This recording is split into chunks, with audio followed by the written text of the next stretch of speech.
ہم مسلمان کا دعویٰ کرتے ہیں، ہم اپنے آپ کو مسلمان سمجھتے ہیں، لیکن واقعتاً ہم اپنے اندر جھانکیں گے، اپنے اندر دیکھیں گے تو کیا وہ مسلمان ہمارے اندر ہے جو صحابہ کرام رضوان اللہ علیہ اجمعین تھے؟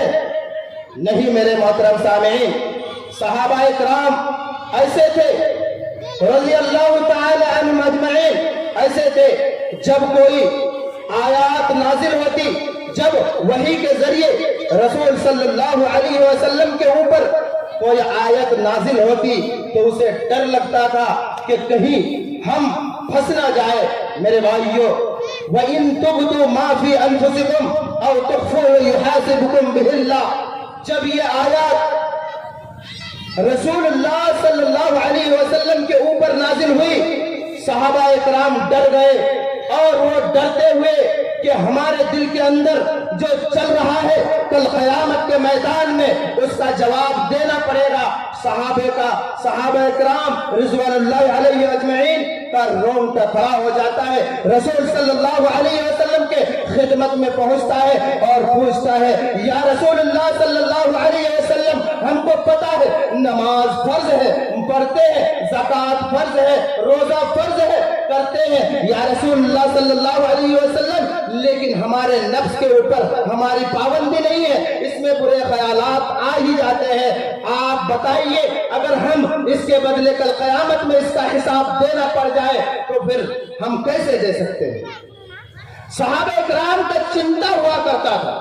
میرے محترم سامعین، آج کا ماحول یہ ہے کہ آپ کے سامنے علماء کرام حدیث اور قرآن کو کھول کر بیان کر رہا ہے، لیکن آپ کے اندر ذرا سی بھی شرم نہیں ہے کہ آپ اس چیز کو سنیں اور سننے کے بعد عمل کریں۔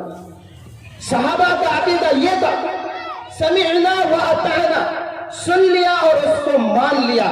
میرے بھائیوں، آج علماء کے خلاف آپ بات کرتے ہیں، ایک علماء جب ایک کام کو چنتا ہے، اچھا دین کی تبلیغ کرنے کے لیے ایک راستہ کو چنتا ہے، آپ اس کا سپورٹ نہیں کرتے۔ میرے بھائیوں، یہ مسلمان بولنا اپنے آپ کو غلط ہوگا، کیونکہ ہمارے اندر وہ ہے ہی نہیں جو ہونی چاہیے۔ میرے بھائیوں، اسی لیے ہمیں اپنے آپ کو صحابہ والا زندگی اپنانا ہوگا، ایسا زندگی جو رسول اللہ صلی اللہ علیہ وسلم کے نقش قدم پر چلنا ہوگا، وہ ہمارے لیے آئیڈیل ہے۔ لقد کان فی رسول اللہ اسوۃ حسنہ، ہمارے لیے ہمارا آخری نبی جناب محمد الرسول اللہ صلی اللہ علیہ وسلم آئیڈیل اور نمونہ ہے۔ میرے بھائیوں،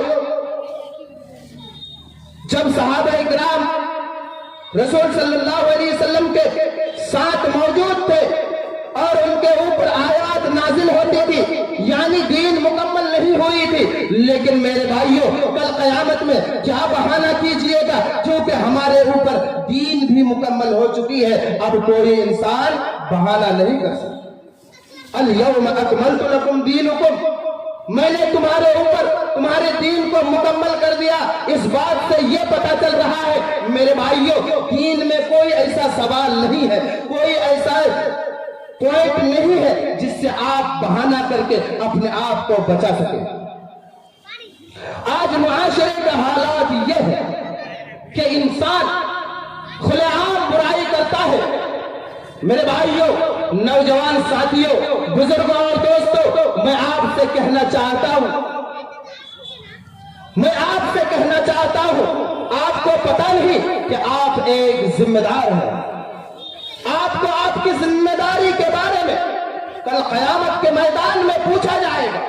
رسول صلی اللہ علیہ وسلم کی حدیث ہے، کلکم راع وکلکم مسئول عن رعیتہ، ہر انسان ذمہ دار ہے۔ کوئی گاؤں کا سردار ہو، اس کو بھی ذمہ داری ہے کہ گاؤں میں برائی کتنی ہوتی ہے، گاؤں میں جو پنچایت ہوتی ہے اس کی بھی ذمہ داری ان کو ہے۔ گاؤں کا منڈل ہو، گاؤں کا مکھیا ہو، گاؤں کا سرپنچ ہو، یا پھر دیش کا منتری کیوں نہ ہو، سب کو اپنی اپنی ذمہ داری کے بارے میں کل قیامت میں پوچھا جائے گا۔ اپنے گھر کے بارے میں آپ کو سوال کیا جائے گا، آپ کا بیٹا بے نمازی تھا، آپ نے اس کو کیوں نماز کے لیے دعوت نہیں دی؟ جب بچہ 7 سال کا ہوتا ہے، اس کو آپ کو بتانا ہوگا